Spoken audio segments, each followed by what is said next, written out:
My wife's having twin girls. And I ruined it with one dumb question. Today was supposed to be a happy day. We found out during the ultrasound that my wife is pregnant with twin girls. And I was happy, but I won't lie, I was also kind of let down. See, we already have 2 daughters, and I guess somewhere deep down, I was hoping for a boy this time. When they told us it was 2 more girls, I accidentally blurted out, "Come on," I didn't even mean to say it out loud, it was one of those thoughts that slips out before you can catch it. People in the room laughed it off, so I thought it was fine. Then, I turned to the doctor and asked if there was any way to boost the odds of having a boy next time. He mentioned something called the Shettles method, though he also said it wasn't guaranteed. I thanked him, and everyone was still smiling and joking. Or at least I thought everyone was okay. The second we got in the car, my wife completely changed. She went quiet. Cold. I asked what was wrong, and she didn't even have to say much, I knew exactly what it was. She was upset about what I said. That question I asked in the room hit her hard. I tried to explain that I love all our kids, our daughters included, but that I just wanted a son too, and I didn't think there was anything wrong with that. She hasn't spoken to me since. And honestly, I don't get why this blew up the way it did. I wasn't rejecting our girls or saying I was unhappy with them. I was just curious about something for the future. That's all. But now I feel like the bad guy. I asked people online for thoughts but said I only wanted 10 responses. Yeah, that didn't work. The thread blew up, thousands of comments. And yeah, most of them were dragging me. They told me I was being insensitive, that my wife is literally carrying 2 human beings inside her, and instead of celebrating that, I'm already thinking ahead to the next one and how to make sure it's a boy. They said it was hurtful to her, and disrespectful to our daughters, born and unborn. And I guess they're right. It's not what I said, it's when and how I said it. I should have just kept my mouth shut and focused on the blessing we have right now. My wife deserved that moment without me clouding it with disappointment or plans for next time. So yeah, I messed up. I'm the one who made this special moment feel like it wasn't good enough. Sometimes, the words we say in the heat of the moment stick way longer than we ever intended. Now, from a dad's slip-up to a husband's meltdown over meat, this next story is all about how one man's stubbornness took away the one friend his daughter truly had. My husband destroyed our daughter's only friendship because he hates vegans. So, here's the situation, I'm married to a guy from the deep south, and he's got this weird, over-the-top hatred for vegans. Like, if he even sees a commercial for plant-based burgers, he starts ranting. His whole family's the same, super old school, meat on the grill or you're a sinner types. I always thought it was just kind of a joke, since I ate meat too, and I didn't take it that seriously. But then there's our daughter, she's 6, and honestly, she's been through a lot. She's allergic to all sorts of stuff, eggs, lactose, pollen, you name it. Most birthday parties are a no-go because we can't trust the food. When she was a baby, my husband once kissed her after eating an egg sandwich, and she broke out in hives. After that, we've had to test any new foods under medical supervision. Because of her allergies, even fun foods like chicken nuggets are off the table, they usually have egg traces. So yeah, finding something she can eat is rare. Then one day she met this kid a few houses down, totally vegan family. And guess what? She could finally eat everything at his birthday party, even the cake. No more bringing a sad little muffin from home while other kids got the real stuff. She was beyond happy. They started hanging out, and honestly, she looked forward to every single playdate. Then suddenly, silence. No calls, no texts, nothing from the other parents. I tried reaching out, and they didn't answer. Eventually, I bumped into the other kid's dad while I was out, and when I said hi, he gave me this cold stare and told me to never speak to him or his wife again. Then he pulled out his phone and showed me a horrible message, a nasty, insulting text from my husband. At first, I didn't believe it. I thought maybe it was taken the wrong way. But when I got home and asked him about it, he didn't even deny it. He straight up said he was glad our daughter wasn't hanging out with those hippies anymore. I was stunned. So right then and there, I told him, until he apologizes to that family and they agree to let the kids play together again, I won't be cooking any meat in this house. I'll still cook, just not what he wants. He told me to get over it and do my job, like I'm just some personal chef or maid. But this isn't about the food. It's about our daughter, who finally had a friend, and he blew that up over some petty, childish grudge. She already feels different enough because of her allergies, and now she's heartbroken all over again. So yeah, maybe he's missing steak night, but she's missing a real connection. And I'm not letting that slide. Sometimes stubborn pride can cost more than just a friendship, it can cost your child the chance to feel accepted. Next up, we've got a story where a mother refuses to let her daughter's cruelty slide, and the way she handles it? Let's just say it's unforgettable. My teen daughter bullied a homeless man. So I made her live like one. I'm a 35-year-old single mom raising two teenage daughters, Jasmine who's 17 and Jessica who's 15. Their dad passed away before Jessica was even born, and I've fought hard to build a life for us. Things were really rough for a while. I worked my way through school, got a degree, and eventually built a stable life for our family. We're doing okay now, but I never forgot what it felt like to have nothing, and I've made sure my girls knew that, too. That's why I completely lost it when I saw what Jessica did. Yesterday, Jasmine showed me a video of her little sister harassing a homeless man on the street. Jessica was yelling at him to stop asking for money, saying stuff like, "You'd have money if you weren't lazy," and accusing him of spending anything he got on the wrong things. The guy had mentioned he was cold. We live in northeast England where December can be brutal, and she actually told him, "People camp for fun in the winter. You're basically on holiday." I was absolutely furious. This wasn't how I raised her. I thought I'd raised her to have empathy and compassion. So, yeah, I went full mama bear. First, I tracked down the man she yelled at. I made Jessica apologize face to face, give him £20 from her own money, and help pay for a hotel room that night so he wouldn't have to sleep outside. That alone didn't feel like enough. Her apology wasn't even sincere. She was rolling her eyes the whole time like it was just an inconvenience. So I went a step further. I signed her up to volunteer at a local food bank, and then I took her little camping is fun comment literally. That night, I locked her bedroom and put a sign on the door that said it was closed for the holidays. I pitched a tent in our backyard and filled it with blankets and an old sleeping bag I used during a camping trip in Norway when I was a teenager. I slept in the room closest to the garden, just in case anything went wrong. I wasn't going to abandon her, just make a point. She wasn't thrilled, obviously, but I gave her the choice, spend the night outside or lose her phone until Christmas break. She chose the tent. The next morning, she came inside crying. Said it was awful, her back hurt from the cold mat, the birds kept her up, and she barely slept. I hugged her and asked, "Can you imagine doing that every night with no end in sight?" Something finally clicked. She was in tears over how she'd acted, and you could tell it hit her hard this time. Later that day, I came home from work to find Jessica cooking a big meal in the kitchen. When I asked what she was doing, she said she wanted to take food to the homeless people who camp near our house. I felt proud in that moment. She was finally starting to understand what empathy means. But then my sister came over. Apparently Jessica had told her cousin what happened, and he passed it on to my sister. She thought I went too far, said the £20 in the food bank would have been enough and that I was letting my own trauma cloud my judgment. Now I'm sitting here wondering, did I go too far? Sometimes the only way to understand someone's pain is to step into their shoes, even if just for one cold, uncomfortable night. Now, imagine losing someone you love, only to be told to get over it by your own child. This next story? It's about grief, distance, and a mother who's reached her breaking point. My son said get over it after my wife's parents died. Now she wants him gone. 2 weeks ago, my wife's parents were killed in a car crash. Her dad was 66, and her mom was 62.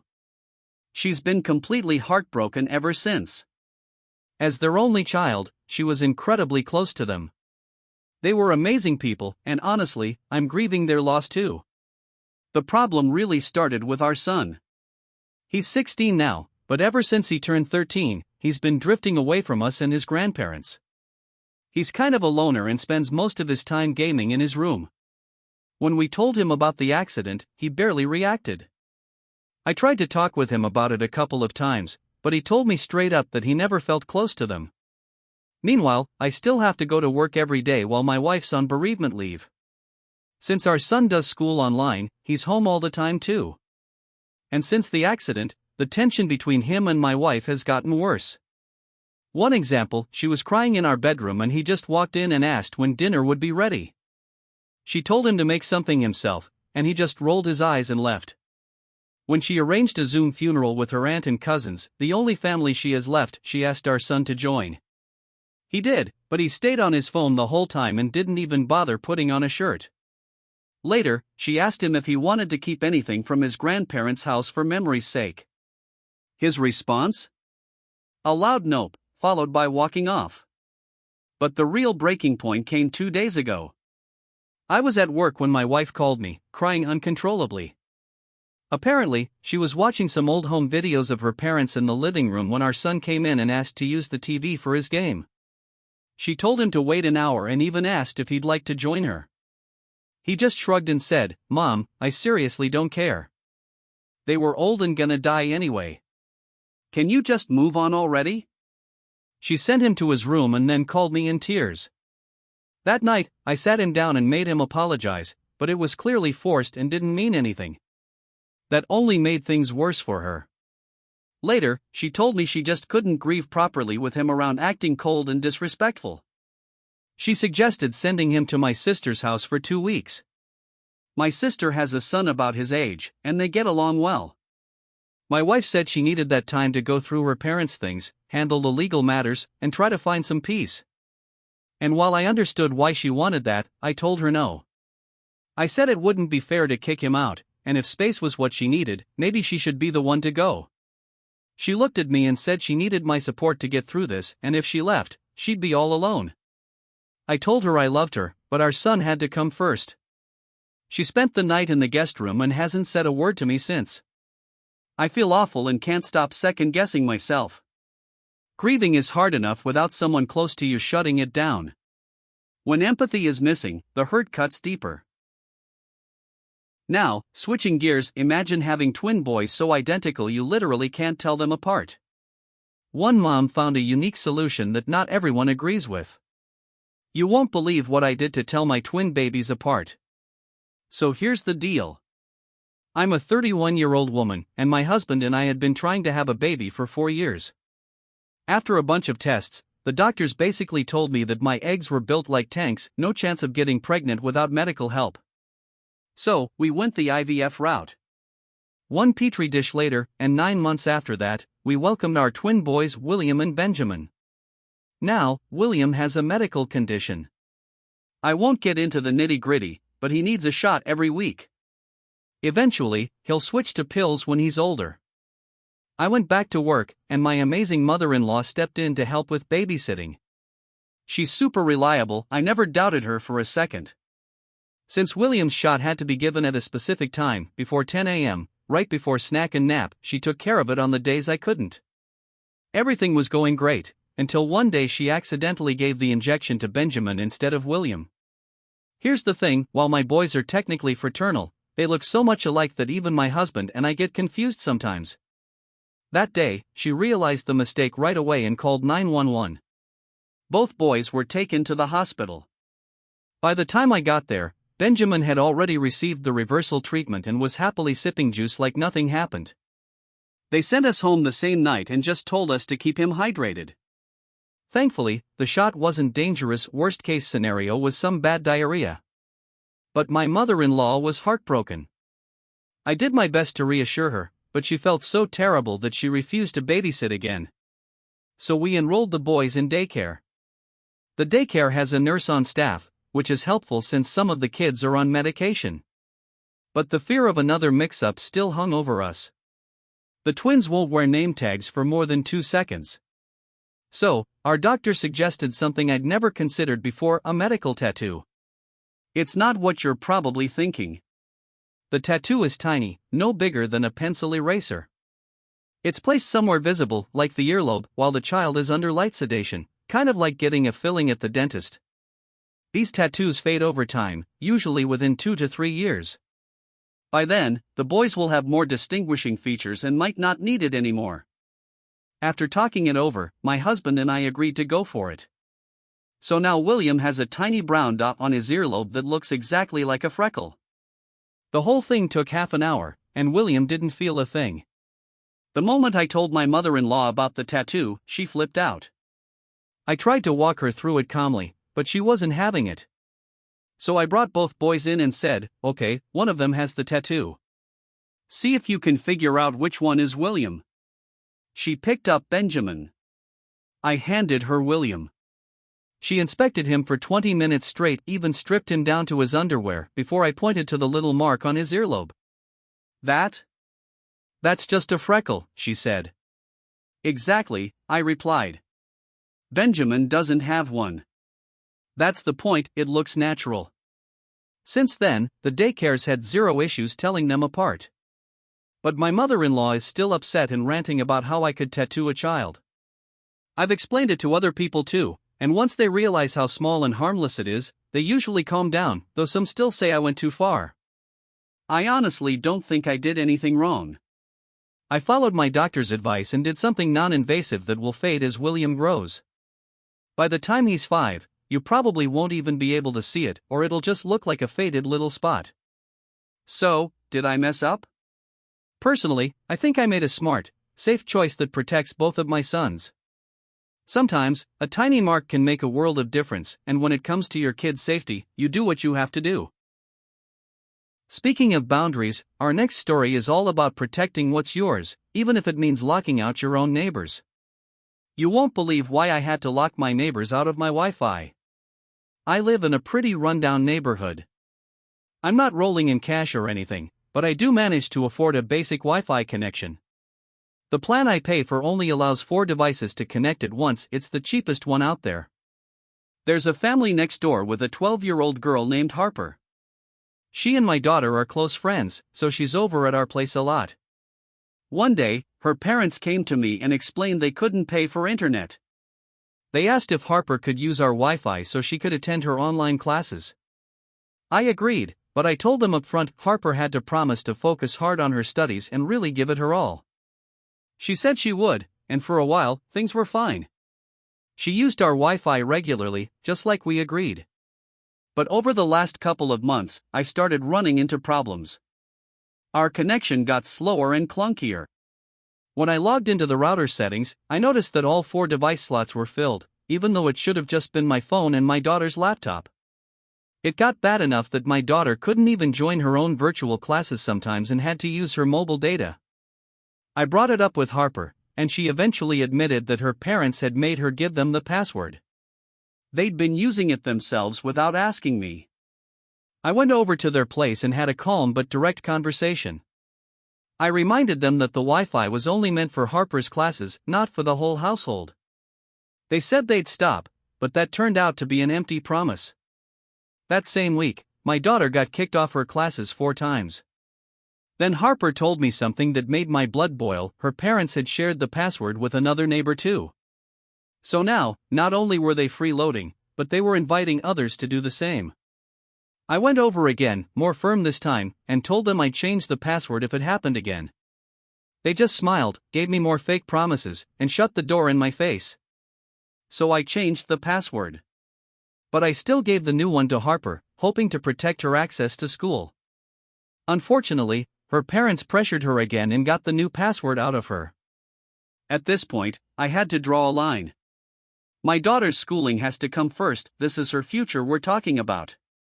If I change the password one more time and keep it from Harper, it's going to affect her education. But if I keep letting this slide, it's my own daughter who pays the price. Would I be the bad one if I just changed the password and didn't share it with Harper anymore? Honestly, I paid for that connection. I didn't sign up to supply internet for the whole block. So no, I don't think I'd be the bad guy here. If I really want to help Harper, I might just type the password into her tablet when she's here hanging out with my daughter. Then, once she leaves, I'll either erase it from the device or switch the password again. That way, she can't share something she doesn't know. It's not the easiest solution, but at least it protects my daughter's online classes without punishing a kid who's caught in the middle. Some people don't understand boundaries until you draw the line. And when you do, it's amazing how fast they start paying attention. Now for a lighter one, a mother-in-law who jumped to the wildest conclusion over something as simple as a body pillow. Yeah, you can't make this stuff up. My mother-in-law thinks I'm cheating with a body pillow, and my husband wants it gone.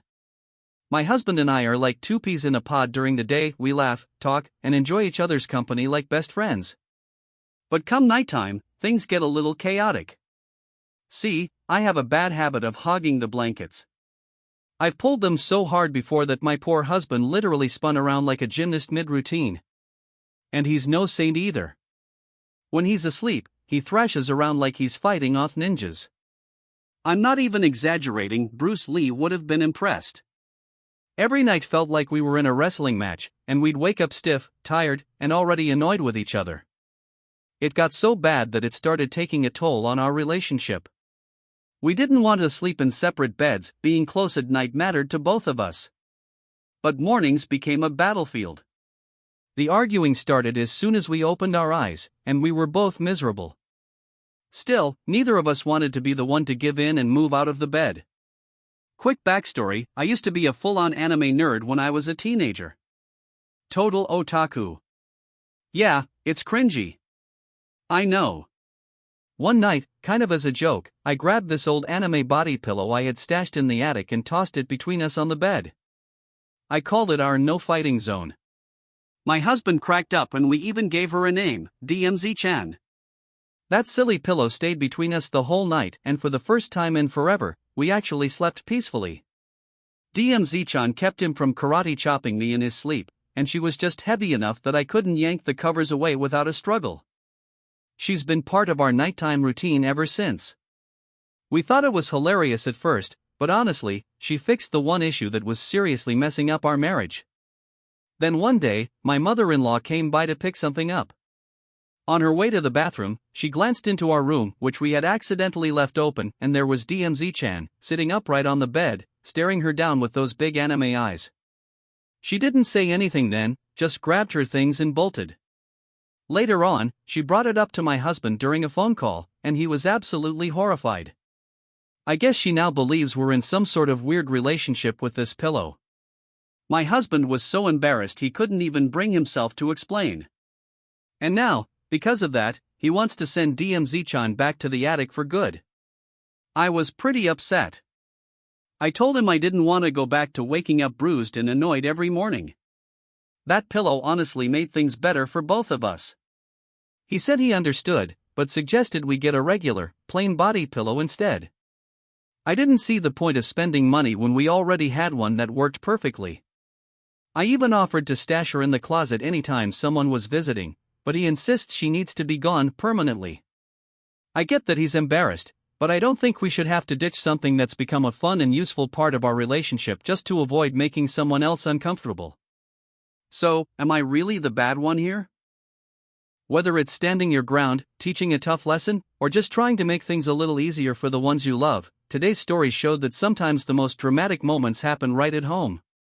Let me know which story hit you the hardest, and don't forget to like, subscribe, and I'll catch you in the next one.